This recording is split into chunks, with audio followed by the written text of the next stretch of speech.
మెత్తటి పకోడీ చేయడానికి ముందుగా మనం ఒక బౌల్ తీసుకొని సన్నగా తరిగిన ఒక పెద్ద సైజు ఉల్లిపాయ, సన్నగా తరిగిన పచ్చిమిర్చి, 2 టేబుల్ స్పూన్ల కరివేపాకు తరుగు, 2 టేబుల్ స్పూన్ల పుదీనా తరుగు, 1 టీ స్పూన్ ఉప్పు, పావు టీ స్పూన్ వంట soda, 1 table spoon cooking oil.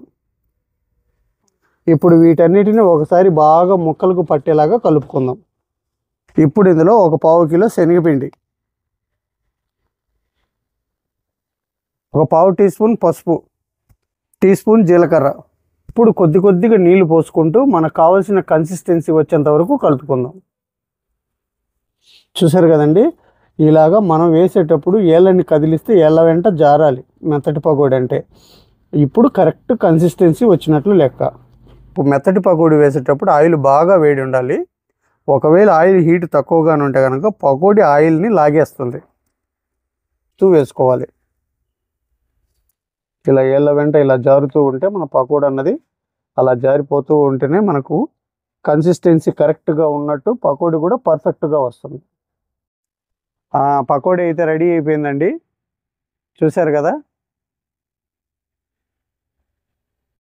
Hi అండి, ఇవాళ మన వీడియోలో రోడ్డు సైడ్ వేసే మెత్తటి పకోడీ.